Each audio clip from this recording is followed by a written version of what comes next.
let's see. Is there any other ones that you want to touch on here, Pat? Do you want to mention the NARK II drug test? I've talked about these in the past on the show, but this is a court ruling that kind of confirms a lot of what I've said about these particular drug tests, but drug field tests in general, which is they result in false positives, but they're also very easy for police to generate false positives with.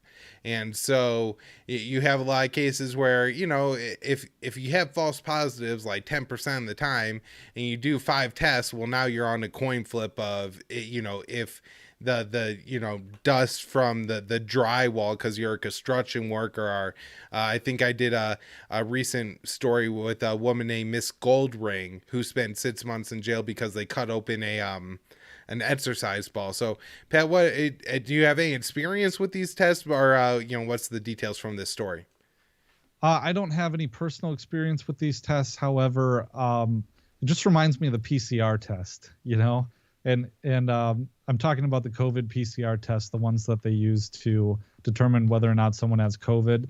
And from my understanding, it's like, blowing up a picture 5 different times, and you blow up something enough times, you're going to find anything you want in it, and it just becomes unreliable.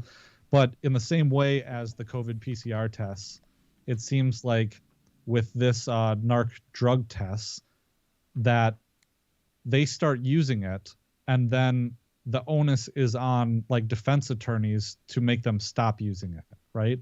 So they establish this as being the baseline for arresting all these people, but the only way to overturn it is just a whole lot of work and effort and people losing their lives, basically, trying to get that overturned. Yeah, and one of the real problems here, and especially since we're talking about Massachusetts, is that so police turn up a NARK II positive test on someone, right? And Pat, you think worst case scenario, right, is that if it's a false positive, they do the field test, but the idea of the field test is to give them a general idea of what it is, but they send it to the drug lab, and then the drug lab uses, real science and, pipettes and microscopes and everything, and they're gonna make sure that they know for sure what that is. And then, within a couple of days, if it's wrong, which it usually isn't, but if it's wrong, they get the person out of jail and they make everything right. And that's not what happens. People spend absolute months in jail or even longer because all these drug labs are absolutely backed up. But particularly in Massachusetts, there was 2 women who are working in drug labs who fabricated thousands of results potentially, and just for months. I think one person actually for years was just, she would test one thing and then do the results for 10. And so if it was positive to the results for 10, they were doing all the drugs, stealing the drugs, and then faking drug test results for that reason. And so even if it goes to the drug lab, that doesn't necessarily mean that you're going to get a correct result or that you're going to get that result in any kind of a timely manner. But on top of that, they could just straight up fake it. Like, you don't know.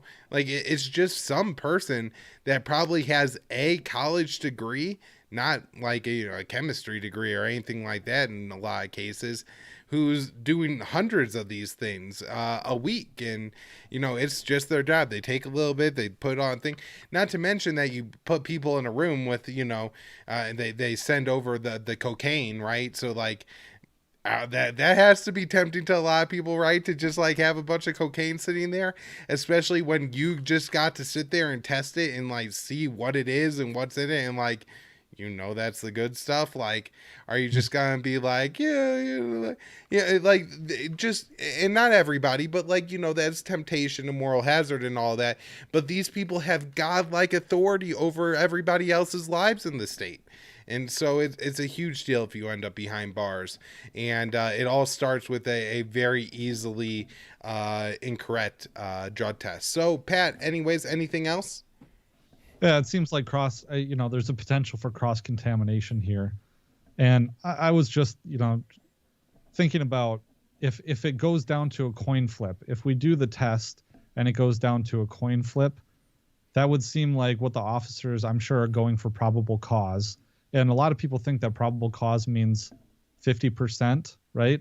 Well, probable cause is lower than that. Like if you wanted to put a percentage on it, it might be 40%, 35 to 40% probability.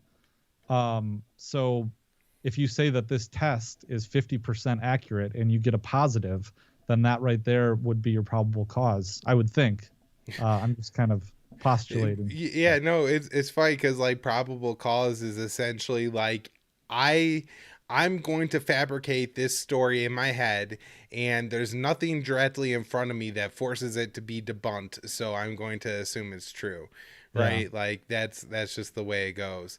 All right, Pat. Well, we should wrap up there, but this has been absolutely great, and thanks for coming on, breaking down these stories with me.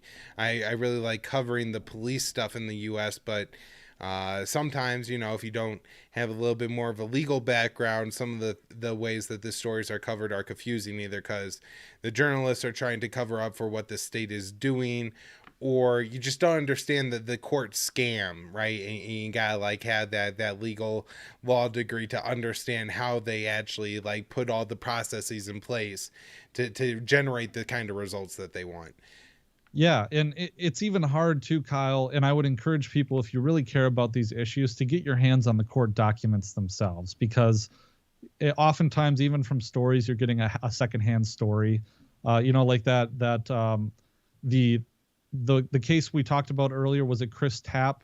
That it's hard to know exactly what the procedure is and things like that. So it's best to read the documents themselves. They're written in English, and you can learn a lot of things just from them and get a better thing, because a lot of times, sometimes you can get mad at the court for certain procedures when it just helps to dissect them when you know what those procedures are and what the court's reasoning is. You sound a lot more credible when you talk about it, and your arguments stick better if you have a conception of what's going on. And if you get your hands on the decision, I'll send you the link from this the case we talked about in Kenosha, the Kaiser case. Yeah. People can read that and kind of grapple with the legal issues at play there. And sorry to hijack you, Kyle. One last thing I wanted to say about this, the wheelchair case. All right, go for it. I just meant to say that Richard Lee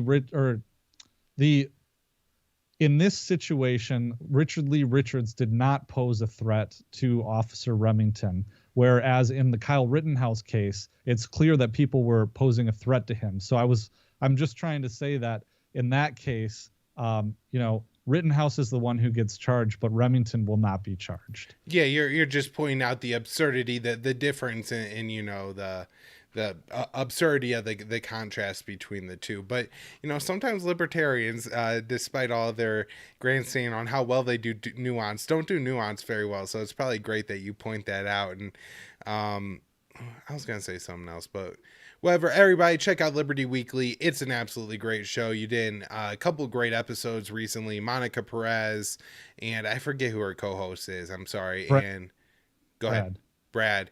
Yep. And then Adam Fitzgerald, who's absolutely great, and you had him on, and you guys talked about a lot of stuff and that was a really important show, and something that libertarians should listen to and understand how the U.S. intelligence community has operated in the past, and just think a little bit about that and like what's probably going on today. So much great stuff on your show, Pat, and in the articles you've written and the work you've done, especially on the Uyghur issue.